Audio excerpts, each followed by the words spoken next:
Should the Minnesota Vikings move on from JJ McCarthy in 2026? Let's talk about it.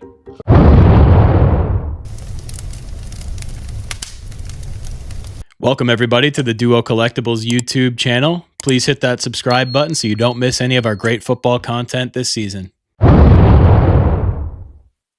What's up, everybody? Welcome into Two Burning Takes, where I believe there's two sides to every story. And today we're talking about JJ McCarthy and the Minnesota Vikings and what they should be doing with him in 2026. Let's get into it. The Minnesota Vikings need to move on from JJ McCarthy in 2026, and here's why. The most obvious reason the Minnesota Vikings should move off of JJ McCarthy is poor play. I mean, the guy is last in just about every single metric you can have for quarterback plays. Last in EPA per play, yards per attempt, third down efficiency. He's getting sacked a ton. And right now, honestly, the game just looks way too fast for him. He can't pull the trigger.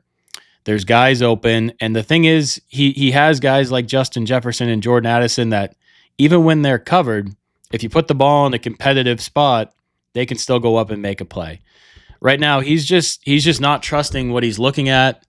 And it's getting pretty ugly for JJ.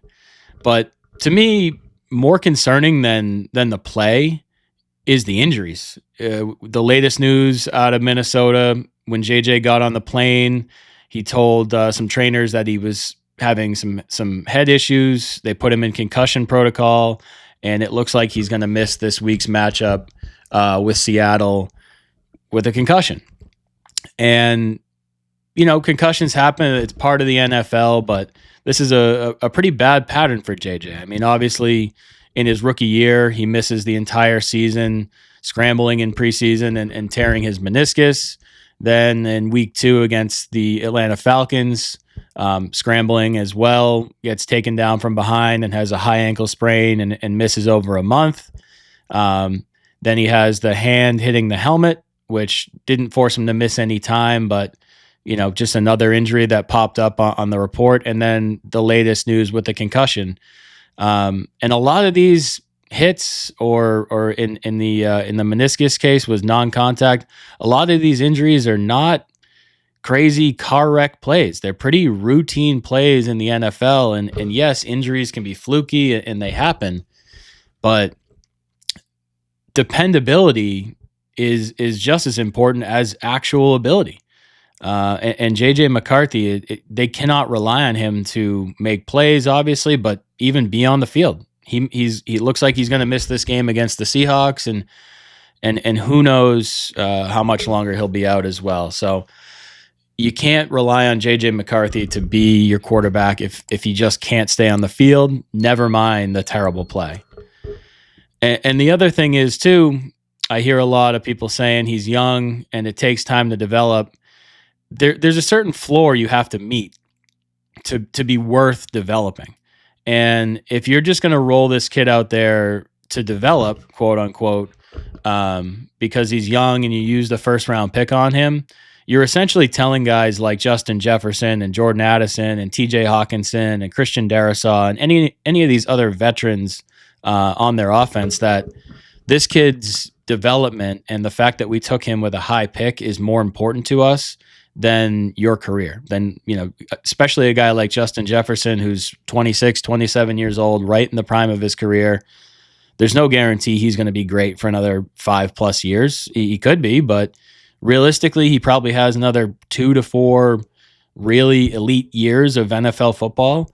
So I think hanging on to JJ McCarthy essentially just tells Jefferson, Hawkinson, Aaron Jones, all these guys, he's more important. His development is more important to this franchise than you are. And I think that sends a bad message because guys can put up with below average quarterback play or struggling, inconsistent quarterback play if there's signs of brilliance. But when it's just not even competitive, it's tough to convince the rest of your locker room that this guy is our quarterback. So that's why I think the Minnesota Vikings should move off of JJ McCarthy in 2026. The Minnesota Vikings should not move off of JJ McCarthy in 2026, and I'll tell you why. I think the main reason that the Vikings would not move off of JJ McCarthy is the fact that he's young and he's still on a rookie contract. He's just turning 23 just in January, and he'll have 3 more years of his rookie contract. And basically, you're not going to get much for him on the trade market at this point. Maybe a late day 2 pick, most likely a day 3 pick. So at this point, it's the old adage: buy low, sell high. You would be selling low on JJ McCarthy after buying high on him in the, trading up in the first round. So the one caveat is I would not keep him as the guaranteed starter. I would definitely look to bring in some veteran help this offseason and have JJ in a legitimate quarterback competition. He needs to really work hard in the offseason to work on his mechanics and get back to a mental space where he's ready to play quarterback in the NFL. But I think exploring other options is a must for the Vikings. You know, whether it's trading for Mac Jones, you could probably pry him away from San Francisco if they're going to go with Brock Purdy.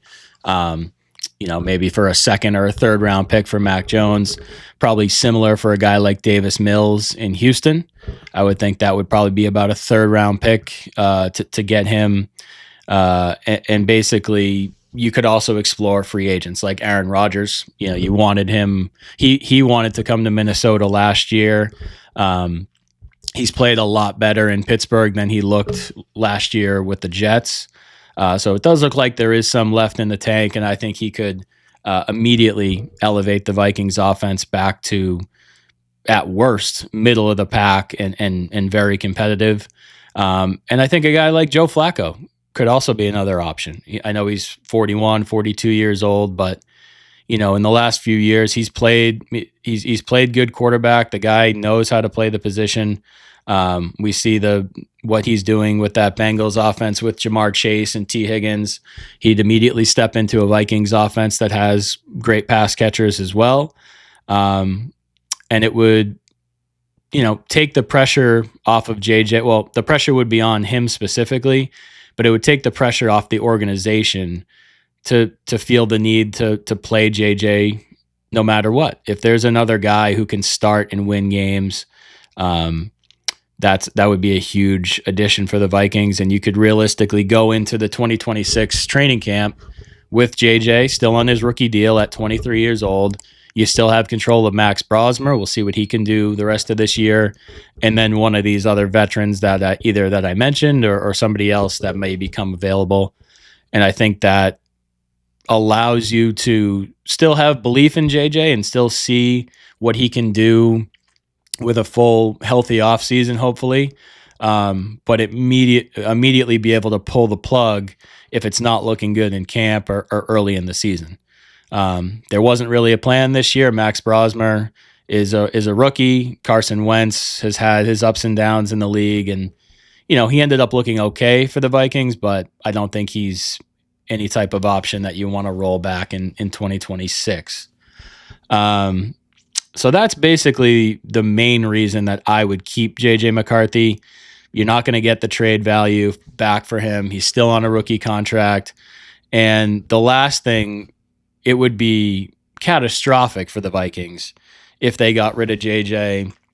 He goes somewhere else. Let's say maybe he went to the Rams, right?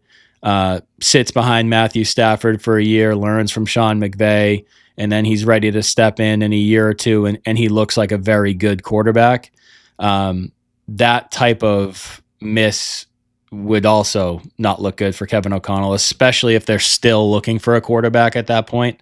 At that point, they would have moved on from Sam Darnold, Daniel Jones, passed on Aaron Rodgers this year, and now their first-round quarterback, who they gave up on after one season of starting, is succeeding somewhere else. So I think just that fact alone, they'll probably keep him on the roster. But let me know what you guys think. It's one of the most interesting stories in the NFL. It's very compelling, kind of like Trey Lance was for a few years with the 49ers, kind of like Anthony Richardson has been for the Colts the last few years. Anytime anytime you take a big swing on a quarterback high in the draft and you're a team that has expectations to win, it becomes very compelling if that quarterback isn't working out, because I don't think the Vikings are in a position where they need to overhaul the roster and make massive changes. Yes, changes are part of the NFL. There will be some guys that leave in free agency or whatever it may be. But I think Kevin O'Connell is a good coach. I think they have a very solid defense. And as long as you have Justin Jefferson and a few other good players around him, you should have a competitive offense as far as I'm concerned. So hang in there, Vikings fans. I don't think it's as gloomy as things appear right now. I think they just need to steady the ship with quarterback play, whether that's JJ figuring it out this offseason or bringing in somebody else to be able to do that. We'll see. Let me know what you guys think in the comments. Have a great day.